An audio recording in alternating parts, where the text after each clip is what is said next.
Oke. Assalamualaikum warahmatullahi wabarakatuh. Kita sambung lagi pelajaran muamalat tani, tajuk sana pemberian bapa. Di mana setiap aku indungnya kadang-kadang ada bagi barang anak-anaknya ngam jual tema tu bapaknya busin je tu. Ada lebih rezeki, dan ada juga tujuan bapa bagi barang tu kerana anaknya mendapat keputusan yang baik. Sebagai hadiahnya kita ni membagilah atas usahanya tu. Okey. Jadi di sini kita ni lihat pemberian bapa ni ada hukum-hukumnya. Di mana yang pertama, sunat hukumnya bagi seorang bapa tu melakukan pemberian kepada anaknya dengan cara sama rata di antara lelaki dengan anak perempuan. Artinya sebagai seorang bapa berlaku adil lah. Kalau membagi barang arah anak-anaknya ni jangan pilih kasih. Ada juga indungnya tu pilih kasih. Kadang-kadang anaknya yang pandai dibaginya, dulurnya. Anak yang pandai nomor hati tu dia bagi tu. Tapi kadang-kadang ada juga tujuan niat bapa tu bukan apa tu, bukan dia pilih kasih. Tapi anak saja terasa seolah-olah indung tu pilih kasih. Sebenarnya bapaknya tu mengajar kata ni supaya kata ni mengikut apa yang dibuat oleh abang-abangnya, kakaknya tu.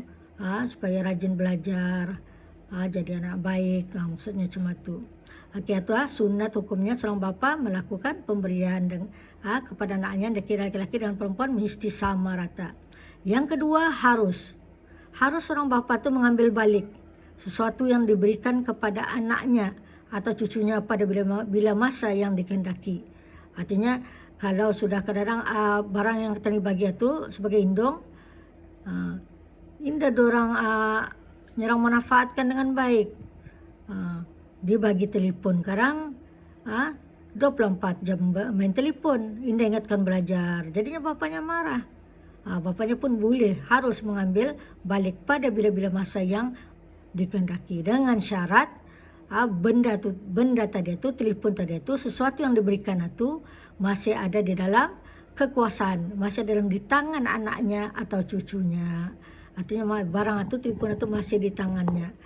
Contohnya yang pertama, ada di dalam tangan penerima, yakni anaknya atau cucunya. Yang kedua, barang itu digadaikannya. Gadaikannya masih itu hak milik tu. Belum lagi lepas tanda tangan orang tu. Kemudian barang itu diberikan oleh penerima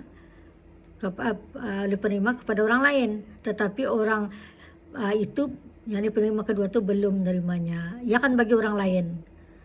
Akan dibaginya katakanlah arah si Ahmad. Tapi Ahmad belum menerima. Ini boleh bapanya mengambil balik. Pasal barang tu masih ada di tangan anaknya. Yang keempat, disewakannya. Kalau sewa, di mana barang tu akan balik semula, akan mulih semula tu. Bukan di tangan orang lain. Okey, ini 4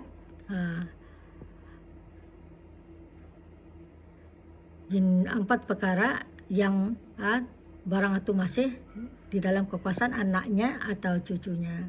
Kemudian yang ketiga, hukumnya tidak harus.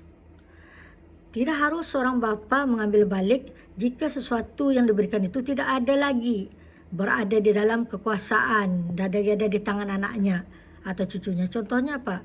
Barang itu sudah dijualnya. Kalau sudah dijual, mana lagi ada hak milik ketan itu. Yang keduanya, jika barang itu telah diwakafkannya. Wakafkannya itu artinya dibaginya lah juga. Tidak boleh lagi diambil-ambil. Okey. Kemudian kita lihat sana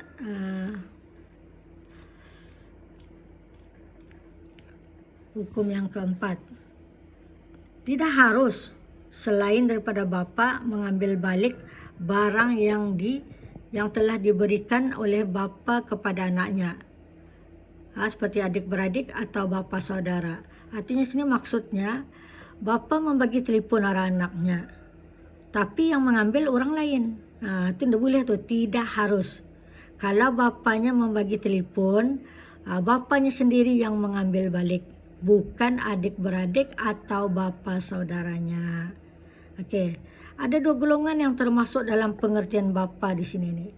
Yang pertama bapa kepada bapa dan ke atasnya, artinya nini kita ni sebelah bapa, nini laki ya sebelah bapa. Yang kedua bapa kepada ibu dan ke atasnya, datuk sebelah ibu, artinya nini laki kita ni sebelah mama. Ini dikatakan pengertian bapa di dalam golongan bapa. Okey, nombor 5. Di antara cara bapa yakni pemberi mengambil balik barang yang diberikannya kepada anak itu dengan kata-kata seperti berikut. Cara kalau bercakap macam mana?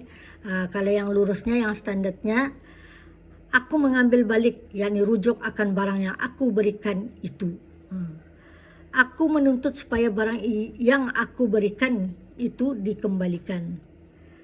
Kembalikan kepada aku barang yang aku berikan itu. Kembalikan barang yang aku berikan itu kepada milikku. Aku batalkan pemberian itu. Jadinya 5 contoh percakapan ini semua yang standard punya ni. Kalau bahasa kita Brunei, Wang, mana telefon bapa belikan bagi kau tu. Mari sini. Bapa ambil. Tu percakapan tadi orang Brunei. Kalau percakapan bahasa Melayu yang lurusnya, itu ni.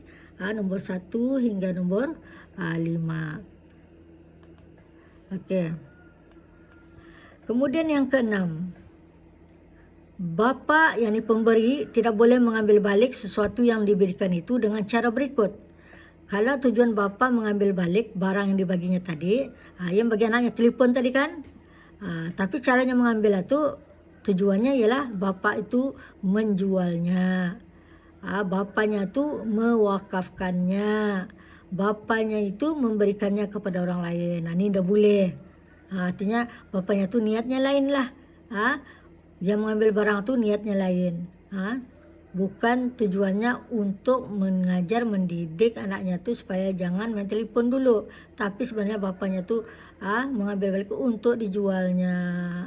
Untuk diwakafkannya, untuk dibaginya kepada orang lain, maka tidak boleh mengambil dengan cara macam ini. Okey, kedudukan pemberian. Apa kedudukan pemberian? Hukum pemberian ini adalah sunat. Siapa yang bagi hukumnya adalah sunat. Dapat pahala membagi ini. Tujuan dan hikmah pemberian ada bermacam-macam. Antaranya ialah yang pertama, pemberian kepada keluarga dan kaum kerabat ialah untuk perhubungan silaturahmi, silaturahim. Artinya kalau kita ni membagi barang kepada keluarga kita ni, kaum kerabat kita ni, sebenarnya untuk mengeratkan lagi hubungan tani, hubungan persaudaraan kita ni tu bang. Supaya tidak putus. Yang kedua tujuannya dan hikmahnya, kebaikannya tu, pemberian kepada musuh ialah untuk berjinak-jinak dan berbaik-baik. Kasih pada musuh, rasa-rasanya ada musuh, rajin-rajin membagi. Supaya musuh tadi itu bertukar jadi kawan. Pemberian orang kaya kepada orang miskin ialah untuk memberi manfaat kepada orang miskin. Kita yang bagi. Orang yang busin atau ada duit itu, sikit-sikit bagilah. Ada orang miskin itu. Kita ni orang untuk bagi manfaat lah kepada orang miskin itu. Apa yang tadi nikmati, diorang pun merasa. Indah pun banyak, sedikit. Kemudian yang ke-4,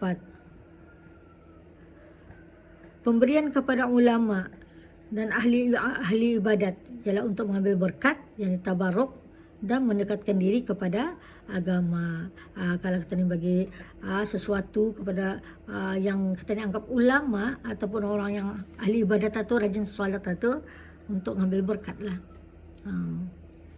Untuk mendekatkan diri kita ni kepada agama. Artinya kita ni hampir-hampiri orang macam mana ni, supaya kita ni pun terikut-ikut dengan apa yang diamalkannya tu. Yang kelima, pemberian kepada sahabat dan kawan untuk mengukuhkan tali persahabatan. Artinya kalau kita ni bagi arah kawan-kawan itu, tujuan tadi ialah untuk lagi mengeratkan, mengukuhkan lagi persahabatan itu. Dan yang keenam, pemberian kepada orang yang memberi pertolongan untuk menghargai pertolongannya.